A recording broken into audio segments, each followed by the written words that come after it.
My name is John May. I'm the Director of the Master in Design Studies program here at the GSD and Architecture faculty. I wanted to announce just a couple upcoming events before we move into tonight's lecture. Tomorrow at 6:30 here in Piper, we will host a lecture by the landscape architect Thomas Wolfe. Our next visiting artist lecture will be given by Shirin Nishat on Tuesday, November 27th here in Piper Auditorium.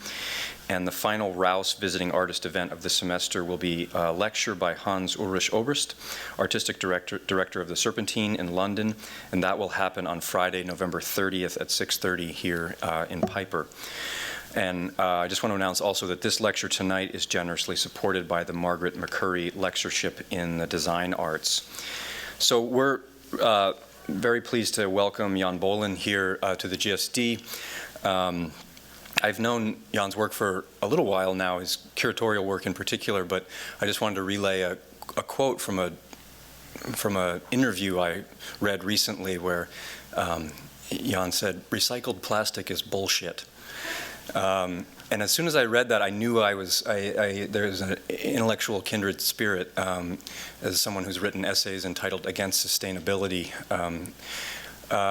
I think, Jan and I were talking earlier this evening about that quotation. For me, it cuts, in some ways it so neatly summarizes in some ways the issue we've been facing for some time, but that we continue to face and we will be facing for a long time, I think, which is how do we begin to critique the processes of modernization that have led to a lot of the environmental issues we face now without accidentally finding shortcuts back into them. And recycled plastic is just a shortcut. It's an easy shortcut right back into the same kinds of processes of modernization that we need to gradually find ways of designing our way out of. And I think what I also like about a quote like that is that it takes a certain kind of intellectual courage, I think, to critique things that seem in our moment to be immune from critique. And when cultures close themselves off from self-critique, that's a problem. And when the design fields close themselves off from critiques of sustainability, from critiques of ecological design and environmental design, it takes a bit of daring to do that because you suffer the consequences of people who think that those things should be beyond critique. But it's actually the ultimate act of caring about those things is to want to move them to a higher plane, to want to put them on a better foundation, I think. And so that's what has attracted me, especially to the more recent initiatives that Jan is involved in that I think he's going to talk about tonight. So Yong Bolin is artistic director of the Z33 House for Contemporary Art, which I'm sure many people here tonight are familiar with in Belgium. Artistic director now of Atelier LUMA, an experimental laboratory for design in Arles, France, and some students here at the GSD are collaborating with him this semester around that foundation, and curator most recently of the 4th Istanbul Design Biennial, which ran from September until recently, just closed the other day, actually. In Istanbul, Turkey, he holds the position of the head of Master Department Social Design at the Design Academy Eindhoven in the Netherlands. Since opening, Z33 House for Contemporary Art has been fashioning projects and exhibitions that encourage the visitor to look at everyday objects in a novel manner. It truly is a unique laboratory for experiment and innovation and a meeting place with cutting-edge exhibitions of contemporary art and design. Boelen holds a degree in product design from the Media and Design Academy, now Lucas School of Arts in Belgium. So please welcome Yong Bolin.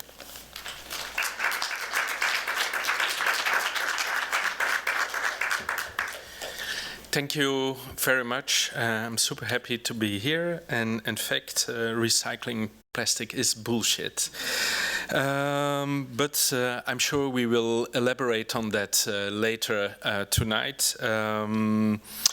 Thank you for having me here. I will take you into a kind of journey, could say, throughout Europe, from Z33 to Design Academy Eindhoven to Bio 50, and that is a biennial in Ljubljana, to Atelier LUMA. And then we end up finally in the Istanbul Design Biennial that was called the School of Schools. So, but all the projects I do are more or less related, I find, with conveying and exchanging information, and most of the time they are related to art, contemporary art, design and architecture.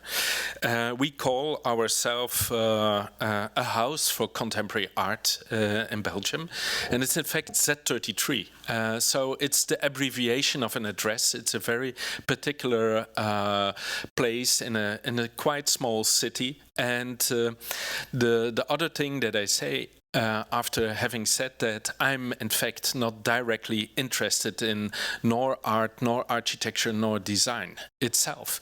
I'm interested more in what it does with our everyday life. What are the implications of it, and how do they impose systems on us, and how do they design our everyday life in itself? So that's where I'm interested in, and we use the exhibition space as a place to negotiate that, to discuss that, to question that. Z33 is situated in Belgium. You see it's there, it's near the Dutch and the German and the French, the Walloon border. So it's it's 80 kilometers from Brussels, and there we are situated in a strange triangle in the city. What you see is the model, the maquette of a new building. And this is the new building itself that is built at this moment, right at this moment, by Francesca Torzo.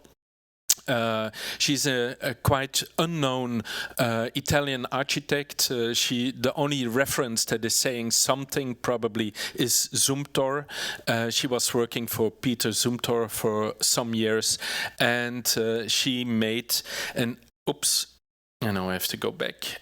She made an extension for a building that is from the 58. Quite a particular year. So it's an historical site, 16th, 17th century, where we are situated at this moment. And here you see the encounter between the two buildings, the building of 58 and her new building, with a very particular expression and brick.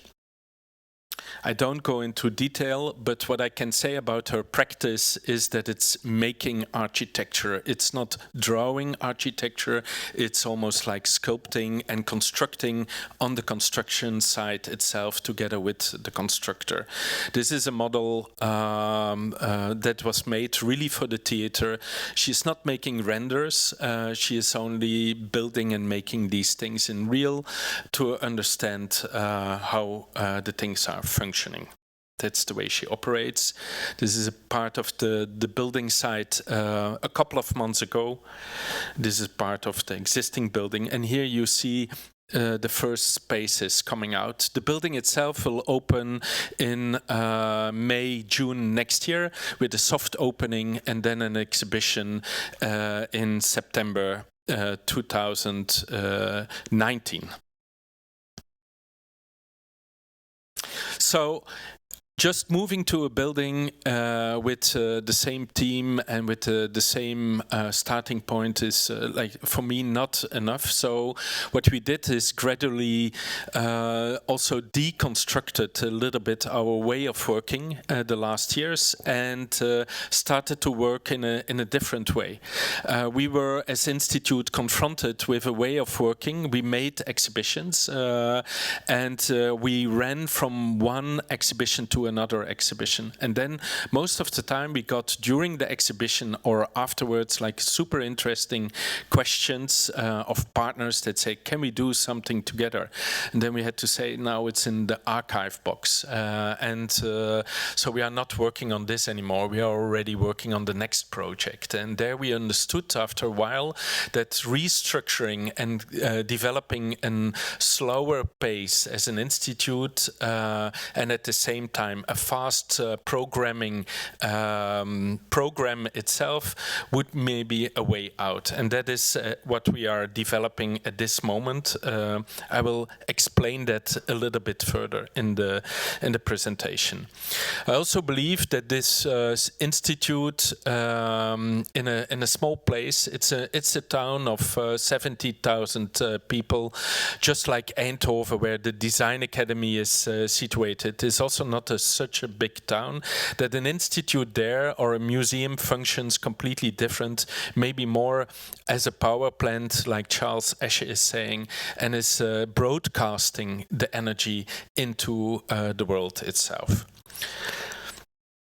This is the former entrance hall, and it was literally through a back door that you had to enter the space. There was a work of Esther Stocker, Mind the System, Find the Gap, 2012. So we are not directly presenting design, architecture and contemporary art as such, but we are more interested in societal themes, topics, evolutions, and looking in how that science and technology is changing our life and how it's having an impact on us. What is very important for me is that we as an institute therefore don't have to take a moral, or the artist that we are presenting, a moral or ethical consequence of what we present, but we show a diversity in itself. I'm also not directly interested in solutions. I'm more interested in poetry and how poetry literally can evoke doubt. Doubt as a kind of strategy how to deal with reality in itself, and also to create awareness how that we deal with all the complex things, the trouble we are in fact, you could say. At this moment, we are still, you could say, functioning as an awareness machine, but more and more I tend to, and with the new team that is now getting in place, we are questioning if we just as a cultural institute have to function as just a place that is creating awareness and exchanging knowledge. Maybe we have to do more. Maybe we have to empower visitors and try to see if they can be active in changing, giving them tools, giving them the skills to profoundly change something. We are looking for new ways to do that at this moment. I'm going to show you some pictures of installations. This was Atelier Habité, an exhibition where we were questioning the relation between time and architecture and space itself, and how that it's appropriated time after time, and each time gets like new functions, and how that you appropriate space itself. Again, I don't go into detail. The work of Rotor, probably known.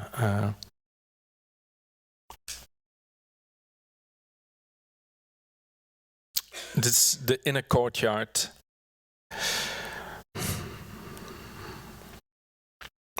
These are the gallery spaces in a little 17th century old galleries that are around the site, that are completely emptied. I show this also because we are not only making exhibitions inside in Z33 itself, and we are also doing art in what we call not public space, but art in open space, and a kind of hybrid space where you don't know anymore if it is private or public. And this is a work of Gijs van Varenberg, and each time it's like a super beautiful landscape landscape. It's called the Tuscany of Flanders, and in these fields we have a huge problem with churches, and there are like every little town on every little hill has a church, and we don't know what to do with it anymore. There are too much, but they are super important historically, emotionally, socially. They have a great value. And what we did is but this is a kind of hidden, ignored phenomena, and something which is not really tackled nor by the government nor by certain communities in itself, to deal with this heritage. So what we did is we invited Gijs van Varenberg and asked them where a new church would have the best place. That was kind of first thing, to start up a debate in itself, and they came up with this church. It's 10 meters high, it's reading between lines, and it's a hilly landscape just like Tuscany, and there is a Roman road in that area, and if you walk or bike or ride on that road, this church is disappearing and appearing in itself. So it suddenly it's there and then it's gone again, and this became like a tool to start a conversation, a dialogue and debates around the disappearing heritage itself in the region. This one I'm not going to explain. It's about the frictions between agriculture and tourism.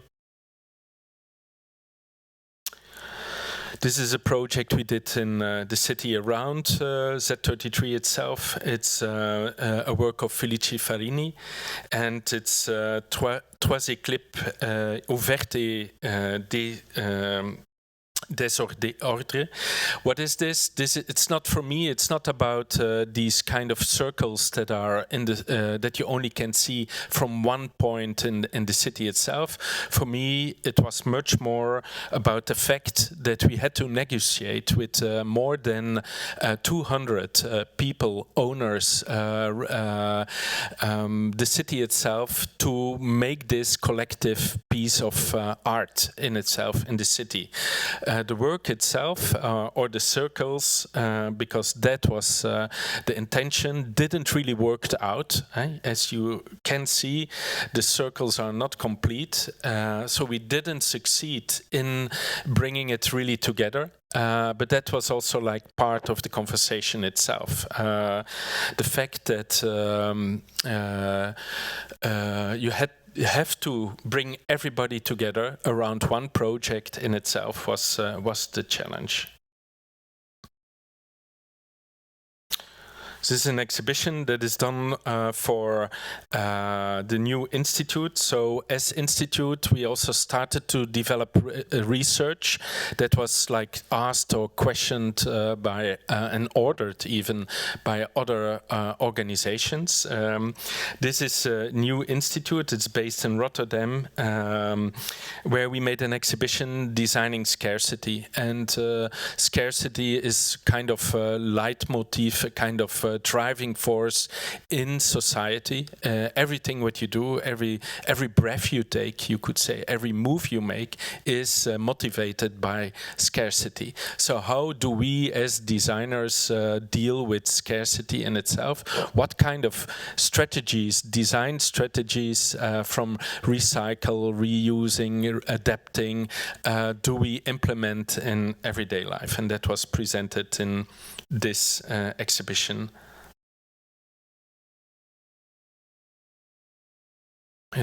Divided in 13 categories in itself. So I told you already a little bit is that we started to work and it's really premature. It's not really ready to show to a larger audience, but I want to share it with you because it might be an interest for you. It's Z33 research, where we bring like several topics under 3 big umbrellas together: time, space and work. work, 3 very ambiguous containers where groups of artists, designers, architects work for a long time on around a certain topic. And it can be that a performance is coming out, a lecture is programmed, and maybe an exhibition is coming out. Also, it could become like a publication. So we are trying to make containers where we can put our research together in order to create a certain critical mass and create another slower pace and development of content. You can find that online. I'm not going to in detail again. It can be like, if I'm speaking about time, I will try to make it tangible. We did a project and we are working still on a project on deep time. And where we are working and negotiating with the nuclear depository in Belgium. We have a problem and deep time that means like 100,000 years. So we created this nuclear waste and can be against it. Of course, I'm against nuclear energy, but we have now nuclear waste. What will we do with it? With something that we created that is longer than every institute, like for instance the institute, the Catholic Church, is 2,000 years old. So how do we deal with these kind of problems we created, and how will we deal with it? And the only way out is not it's probably partially technological, but it's mainly cultural. The only way to get out is to not to keep it out of our daily life, but make it part of our life in itself. So with these artists, we are visiting the sites where nuclear waste will be deposited, and we are together with the engineers and the researchers working on that. Each time we also try to ask ourselves, how can we distribute that knowledge in a different way? Can we build up different ways of engaging with the public also? Not only doing it in exhibition space, but also trying to build kind of new interfaces where we can interact and collect and aggregate new content. These are 2 installations of Thijs de Greve and Commonplace Studio. And you can collect and create your own magazine, your own book of annotations, your commonplace book around a certain topic. In this case, it was time. These things end up finally into publications, just published, Future Thinking in Art and Design. I don't go also not in detail, but it's I'm quite happy with the outcome. 30 writers, authors, therefore not directly participated in the exhibitions, presented their work in this publication. So that's one part, that's Z33. Another part of the work is what I do in the Design Academy in Eindhoven, a Master of Social Design. Where you could say that Z33 is a place where we are debating societal developments, critical. Here, Design Academy Eindhoven, you could see that as a place, a laboratory almost. So what are topics and things we could potentially develop. Eindhoven also is in the south of the Netherlands, is quite near the Belgian border. It's a former industrial city, 250,000 inhabitants, and there in the old factories of the Philips industry, because it's the Philips that made Eindhoven what it is. In that factory, the Witte Dame, the Design Academy is situated. So, if you ask me what is social design, I have to say that for me at least, social design is not really existing. I don't believe in such a thing as social design. It should not exist in first place. There is something like design, and it's probably consisting of a part that is more or less, and every object and product or thing has a technical part. Another part is probably the economy around the object or the subject. And last but not least, there is indeed, and that's what we are forgetting at this today too much, is the social, cultural, political aspects of a product, of an object in itself. And therefore, because we are forgetting it often and we are ignoring it, it's important to address it. But social design as such is a very vague definition. I also don't want to give you a definition of it if you ask it. Every student, every graduate, every master student in Eindhoven has to define her or himself the definition, what it could mean. So there is no definition of social design. There is a particular way of, you could say, teaching there. It's not really teaching, it's more mentoring. It is questioning the student. It's playing the ignorant schoolmaster, asking why they are doing things. You get, at the Design Academy Eindhoven, the masters, you get 2 years time, a half of a table, and sometimes in the week, if you have luck, mentors pass by. And that's it. And they ask you horrible questions. What are you doing? How are you doing it? For whom are you doing it? Yifei Chen, it's not, and I always say that, she knows that, it's for me not the most interesting research project, but it's showing quite a lot how frustrated you can get by this kind of situation. She developed, and she had to run away after a while, crying, by the fact that she could not answer all these questions. She could not take a position in being a social designer and taking her stance towards us mentors. So she almost gave up, and she developed this gadget, you could say, the tear gun. She's collecting her tears, and she showed me. You can see that online.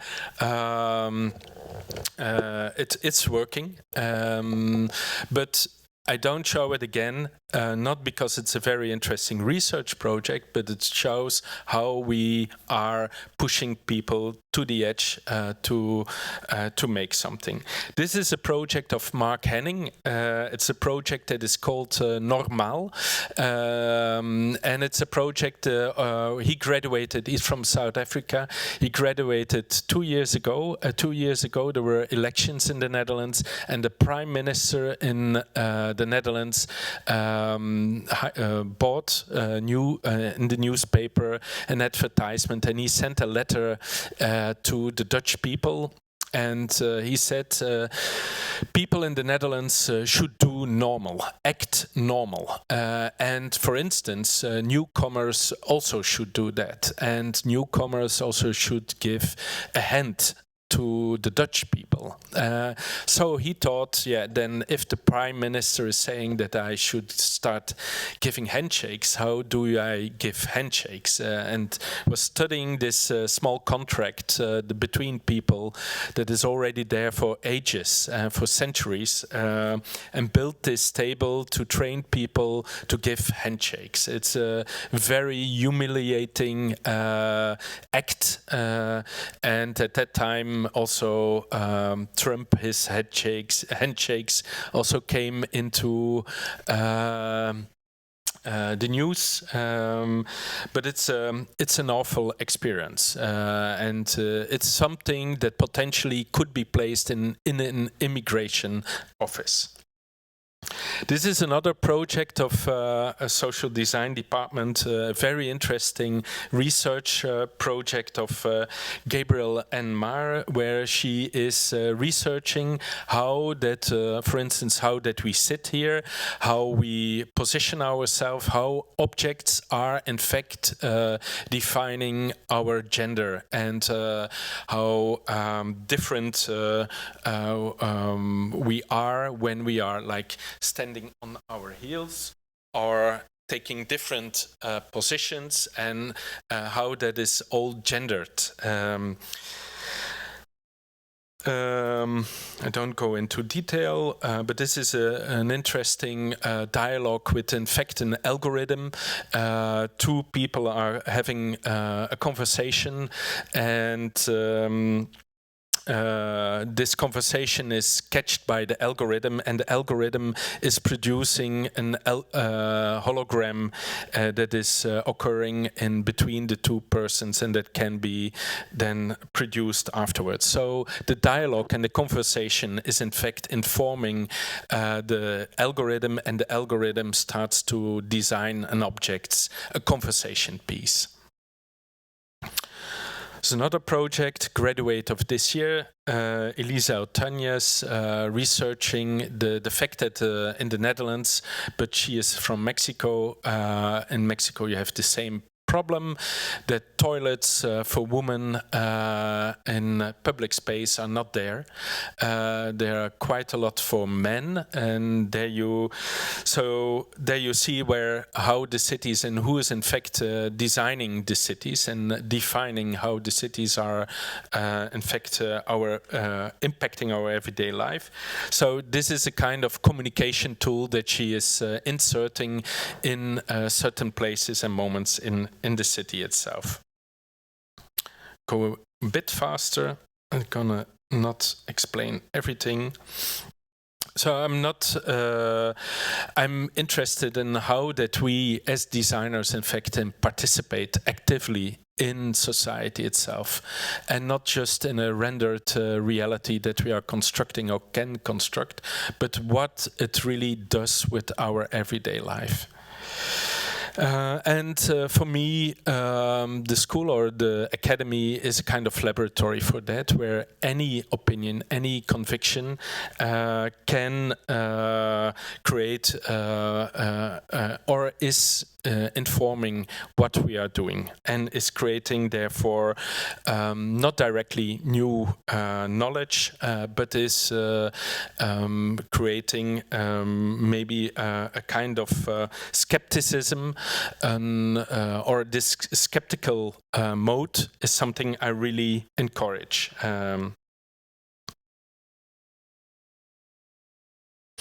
What I see, and I will elaborate that on later on towards the Istanbul Design Biennial, that for instance in Design Academy Eindhoven, I get every year have the chance to look into 300 portfolios of bachelor students from everywhere from the world, and we pick approximately 30 to 40 of these students, and they're doing that is one of the most boring things. So design education itself became very boring. Why? Because I'm seeing if the students are coming from China, South America, Europe, United States, it doesn't matter. I see the same rendered reality. I see the same products that are creating the problems where we are in.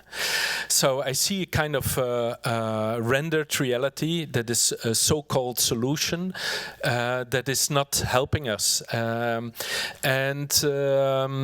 So that's why I'm so happy with your introduction, because this is exactly the statement that I want to make, where how can we as design community, how can we make a different how can we change the design field from within? And I believe that we need solutions, but probably we need to infuse them with speculation, with critical and political objects, and we need to infuse them with relational design. So I think these new fields of the design world, the three that are there for the last 40, 50 years, these new fields of design can infuse the design field in a new way. Nevertheless, I have to say that design education is not really moving forward or picking up these kind of new directions the design field can go into. So if you really want to make these connections with everyday life, we profoundly have to change design education itself. One exercise on that is, or happened in fact in BO50. BO50 is the oldest design biennial in the world. It's the first one. It's in former Yugoslavia, Slovenia, and it was the place where East and West met with each other. There, East and West designers met, and they organized the first design biennial. I hate biennials, by the way, and I'm going to tell about the Istanbul Design Biennial. Why do I hate design biennials? It's like parties, and the day after you have a hangover and you don't know anymore what you got out of that party. And so there are too many parties in this world that are not really addressing something where you think here something is happening or not happening in itself. So what we did is like, how can we transform this competition? Because this was a competition where East and West, Western designers, very interesting history by the way, were meeting, but how can we now transform that in a collaboration? And it was a kind of test, 3-2-1 test, where we brought 11 teams, 11 groups together with 11 mentors. So it was a kind of small school already, where we were discussing and negotiating these kind of topics, hacking, household, kind of questioning tourism, what kind of extractive mode it had. And how this to biodesign. In 6 months, a laboratory in a country that is not bigger than a city. 2 million people living there. These are the 120 people. 6 months, one kickoff event, and then the group started to work from all parts of the world. Working, for instance, here you have like this motor block, and that could become then also a boat, and that could become a laundry machine, all kind of things. Like, how can we reuse things that are already there in a different way, in a modular way, and questioning this. Same idea in household appliances. This is now a mixer. But in fact, these motors, they are very easily to adapt. If you change the microchips before it, then you can change the speed and the way it's moving itself. And then you can make from that same thing, it can become a ventilator, and the mixer is, it's all the same. So what I learned there is, strangely enough, and these kind of events, it's not that you bring people together and that they work around certain topics and that's done in a distributed way, but that by not giving them a clear brief and to give, to put them literally in uncertainty, and to bring a diverse group of people together, really diversity, and not knowing where to end, not saying we need this at the end, that you got the best results. So this is something I learned from this biennial. and which I think is like a super interesting thing, because we think we should manage processes. We need to, clients expect where we need to end, and we have to give them a certain end result. We have to do that with the same kind of people, the people that understand us, and to have a clear process and so on. No, nothing. It's completely not true. You need ambiguity, uncertainty, and variety to make something successful.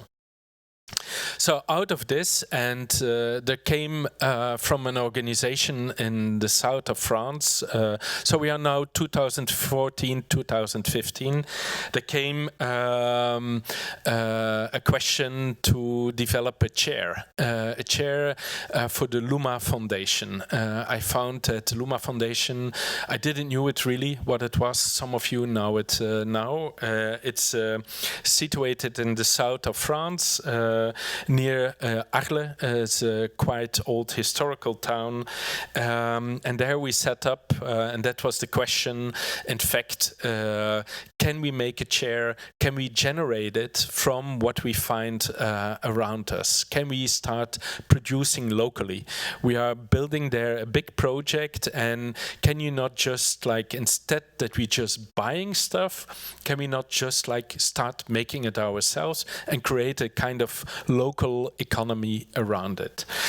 That sounds very nice, and that's but that's also quite complex to do in a very difficult political situation also. It's the city itself is a communist city, but around the city, 70% of the voters is Front National. So even using the word local is very political, because I use the word local quite a lot in this, if I talk about Atelier LUMA, but profoundly we understand something different about local. If I start talking about locality, I want to see how we can change it into a future, and I'm not talking about preservation, conservation, maintaining. So it's a fundamentally different way of looking to that reality, and people are speaking with the same language about the same things, but they mean something completely different. So there in the Camargue, and some of you can tell much more about that, I saw today, the question was, how can we use design as a tool for transition, in fact. Here you see the Tower of Frank Gehry, and all these buildings are part of the Luma Foundation. So a huge site. Somebody of you that went to the Venice Biennial, the Arsenale and the Giardini together, and then you have the Luma Foundation. So that's more or less it. Exhibition spaces, and there Frank Gehry is building this tower, inspired by the region also. Don't go into detail about that. And there we, in one of the spaces, we started with Atelier LUMA, constructing also our own space with a modular system, so we can change it each time. We can even move out the spaces where we are in now, and using that to generate only possibilities in itself. We see Atelier LUMA as a kind of part of a potential regional development. It functions as a think tank. What can we do there? But it's also a producer. What can we do with what we find? What can we make? But in fact, we want to end up as a library for knowledge and tools, and want to become, in fact, a kind of postgraduate place, a school in itself, where all these elements come together. I don't go into detail, but this is bioplastics that we are producing from algae. And they're quite promising. We harvest them in the region. We can make textiles out of them. We are also looking in the Mediterranean how we can do that. We will climatize the building with sunflower oil, but we will also use the leftovers of the sunflowers. Here, this is the leftovers, it's the stem, the tige, and then we can make like sounding boards out of it, or isolation material. We are looking how we can bring craft and heritage and technology together. This is the system. And just going on. Then we come to the Istanbul Design Biennial. Istanbul Design Biennial is organized by IKSV. It's an independent organization. I say that immediately because in Turkey everything is, especially what is related to culture, press and education itself, is very vulnerable and under high pressure of the government. IKSV is an independent organization that is funded by private money, and there, again, the question to organize a biennial, and like I said, I hate it, but I found a profound reason to do it. I asked a research trip to travel throughout Turkey, and at the same time, at that period, I was looking to these boring portfolios I got every year, and I thought, yeah, this is a perfect international benchmark of what is going on, and we are 99 years after Bauhaus. Can we not do something different? In fact, it's not completely true what is standing there, what is written there. It remains the same now. It's even design education became also like education by checklist. I see literally that the portfolios are all going through the same software, and the same outputs are almost like to make students all over the world comparable. So they are commodified, standardized, and you could even say Uberized. So how do we deal with this reality in the design world, and how can we bring in these new directions of the design field where we, what I call speculation, relational or social design, and on the other side also critical political design itself. So I wanted to do that not in traditional kind of spaces. Normally the design biennial always takes place in an old school, the Greek school in Istanbul, and we used 6 venues in the city itself, where we wanted to start a discussion on how is there an expanded notion of design, and if the world is changing, how is the design field changing? Is design education also changing? And can we present that in such a way that the exhibition also becomes not only a platform for discussing and for new commissions, but also becomes a place of working and exchanging knowledge itself? So what we wanted is just to start the conversation. We don't think this biennial will give you, if somebody is looking for some answers, we will raise more questions. The curatorial statement was like, is titled Designing Doubt. So what is the best way to deal with this kind of situation we are in is probably questioning what we have. So yeah, I told that, and that became like a web all over the world. There was a whole process. 750 people applied, so we did an open call. 53 countries, 120 projects selected that were presented in the exhibition. In fact, more than 200 projects were presented in also public program, so it had a parallel program. You had an exhibition and then a public program that went parallel next to it. It was on purpose also to give all kind of people, also in Turkey, the chance to and the possibility of and the impossibility that they have in the traditional system to teach or to mentor or to speak out, to give them a kind of voice. So it was deliberately done that we used the exhibition space as a classroom. So next to the exhibition, in the exhibition, on the exhibition itself, things were presented, changed throughout the exhibition in itself.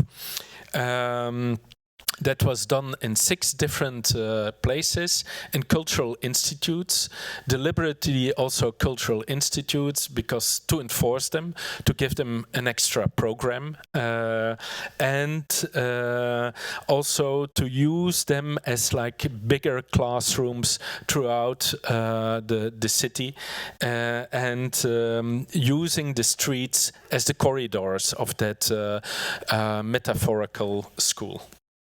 6 schools, teams that came out of the projects that we got in, and we selected them and brought them together in these kind of thematic schools. There's not really a hierarchy. There was not an entry. There was not in itself. Current school was more dealing with systems, networks. Earth School was with earthquake, climate change. Istanbul is positioned on tectonic plates. In '99 there was a big earthquake.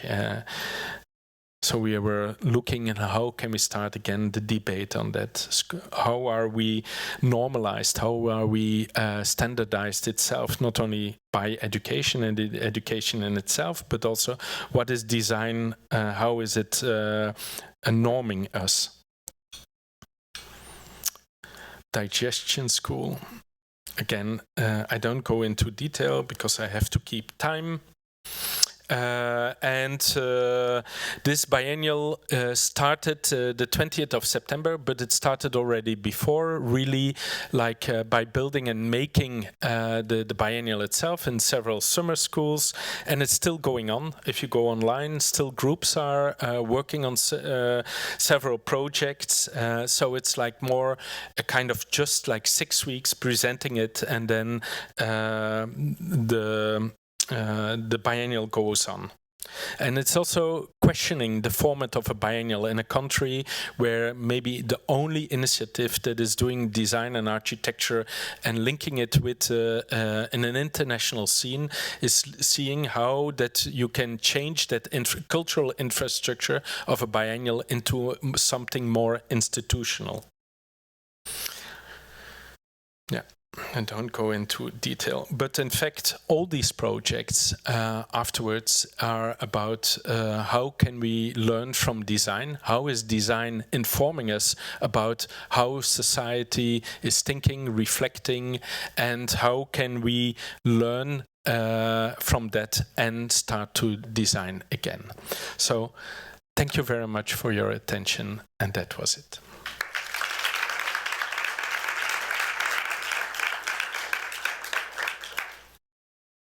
Yeah.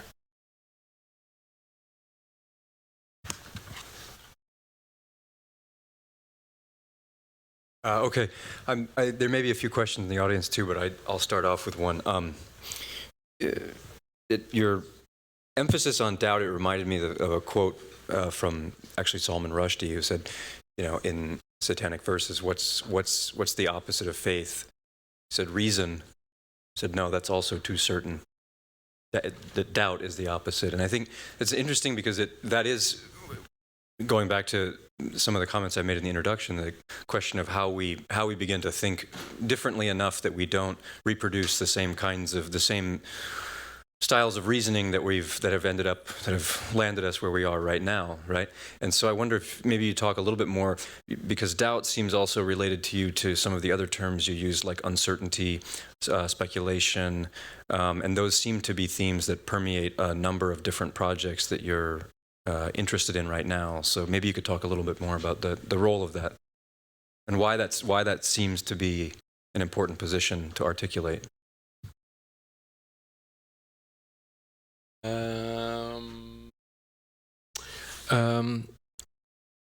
It helps us certainly to question certain situations. We are in such complex times. There is not just one answer. There are many answers on things. So there is not one truth. If the Istanbul Design Biennial, for instance, is implicit, was very political. What I want to say with that is, and now I realize that I also wanted to show some more projects. I forget. Damn. But what I wanted to say is that implicitly it's not about one truth, one book, one person, one voice. It's about many voices, many convictions, many opinions, and these all together, and many strategies probably also. This diversity is creating a rich, complex understanding of what is going on.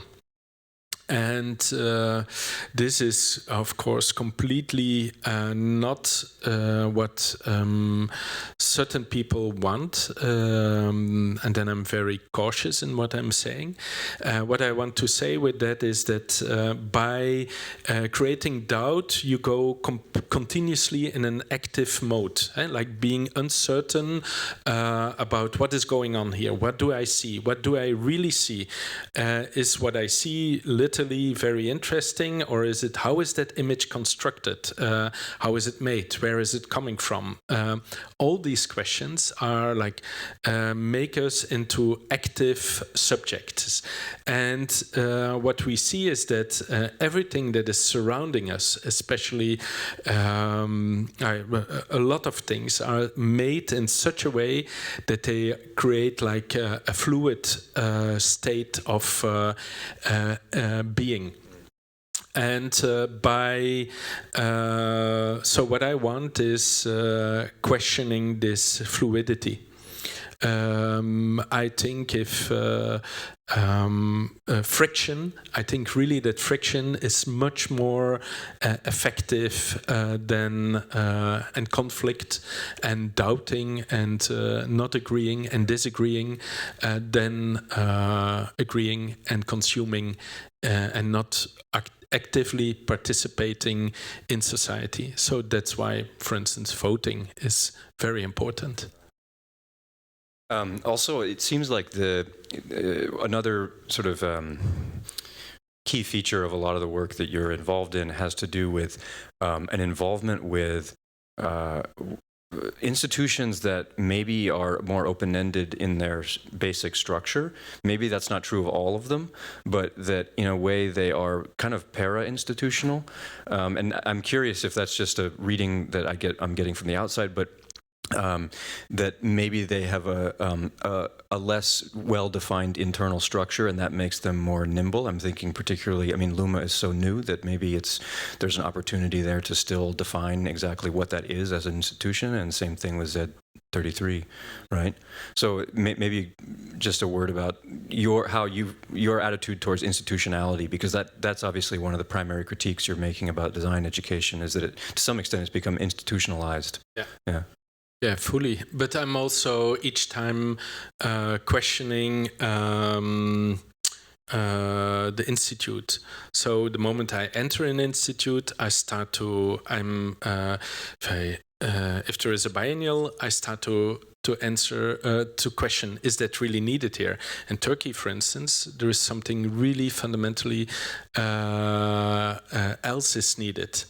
So a house for architecture and design, for instance, is really needed.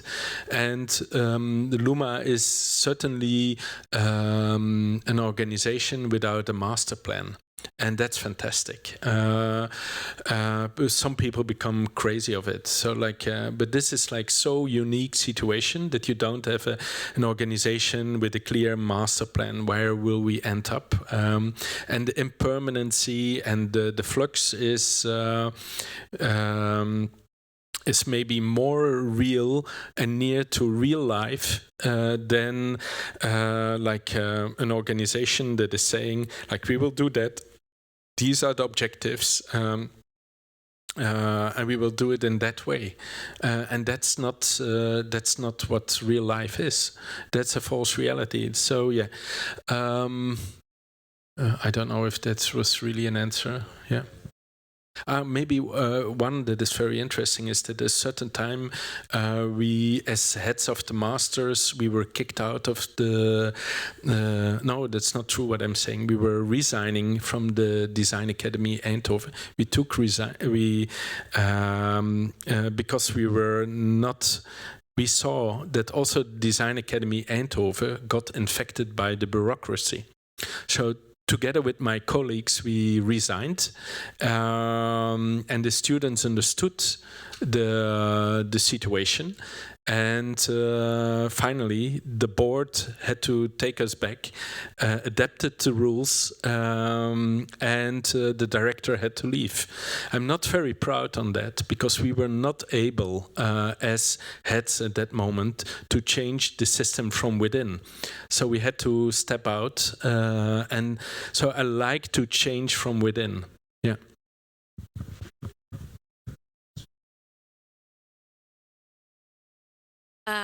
Hi. I'm interested in hearing a little bit more about how you relate to the publics within these different contexts. I'm thinking about what you said with Istanbul, and that there's a public that has, that's working within a system that may not give them access to certain types of information or materials, that you were trying to create spaces that could give them that access. But then I'm going back to the way that you described the local population in Arles, and how that local population might be seen as their goals might be different from what the goals of, say, the think tank is. And what are some of the ways that you might desire to, or might have already tried to make connections with that local population, a population who might not share the same beliefs, but perhaps could come together around something like developing a local economy? Yeah. No, it's certainly first maybe Luma.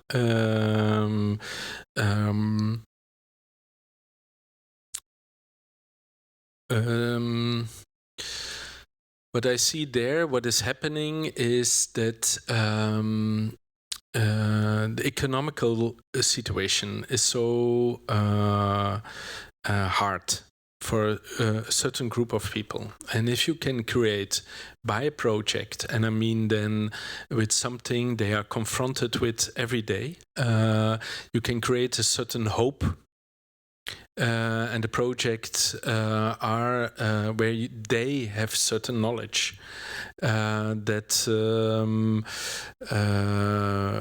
you value them in the knowledge that they have, and you bring them in the projects as partners. So if we in Luma bring designers from all kinds to Luma, they cannot just do a project. They only can do a project if they have a local partner. So that's a condition.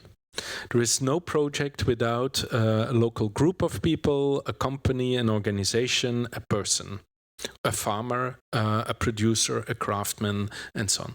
So at that moment, if we are able to formulate an interesting project, then we start working.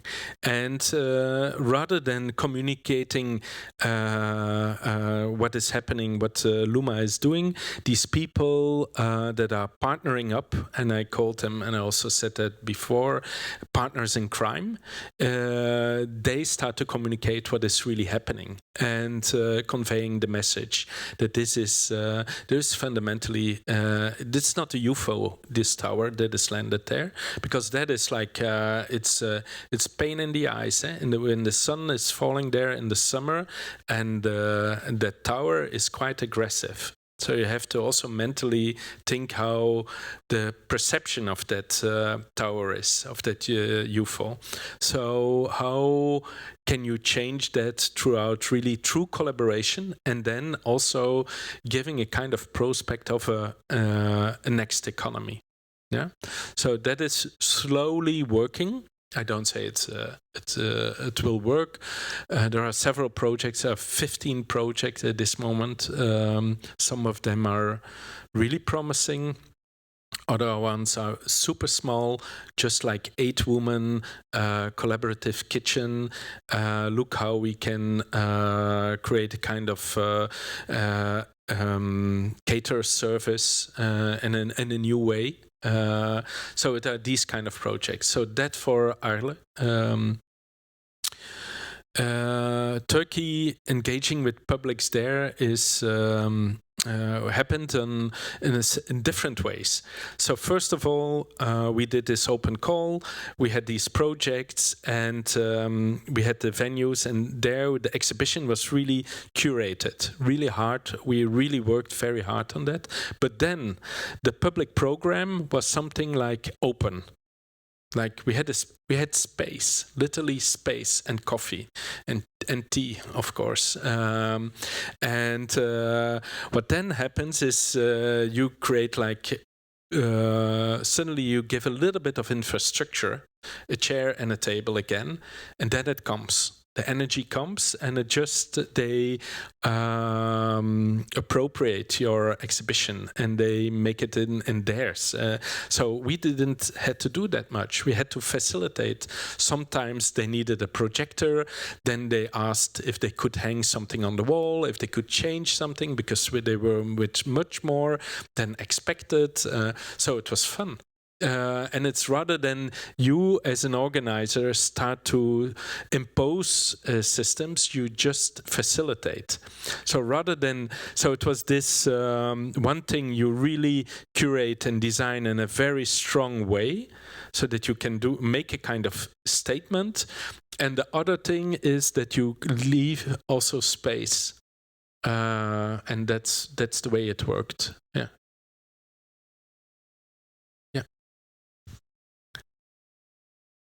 Thank you for the talk tonight. I was really struck by, it's very clear in your work, this curatorial uncertainty, and you kind of talk about it through each way into the project. So there's this insistence on asking the question first, and then like delivering this vague prompt, and it could be as simple as like 2 words, household hacks. And so this is a really radical way of taking on a curatorial position, I think. But then we don't talk about aesthetics, and this is a different way of like curating art practice based on what things look like. I'm very happy. Wouldn't you say that there's an aesthetic emerging, and do you want to talk about it, or does that then kill your radicality? No. I'm very happy that you asked it, because I didn't say that. I find aesthetics super important, really, really, really important. So colors, materials, technology, media are like very, very important to convey the message itself. So what I want to say with that is that I don't like projects, I will call it different, these kind of so-called, just to be very clear, design thinking, social innovation, post-it notes, I cannot see them. I hate them. Again, this word, I try to be as clear as possible. Sometimes you need to use them, but okay. It's really with drawings, with aesthetics. So that was what I wanted to say with the circles in the city. So the moment you bring these strange forms and shapes in the city, you get a complete other atmosphere in that city. It's like a village that suddenly came alive, and people were asking, and what is happening? And it took like 2 weeks to build it, day and night, and we had to project overnight the lines over the roofs. It was all the lights had to go out in the city, and it was these meetings before.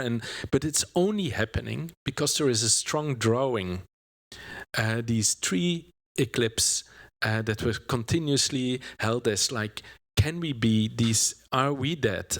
So that was functioning as the trigger for everything, and the rest was. So it was all about these 3 circles, but it was not about the 3 circles at all. But you can only do it by aesthetics. Only then it's functioning. Yeah. Thank you for that question.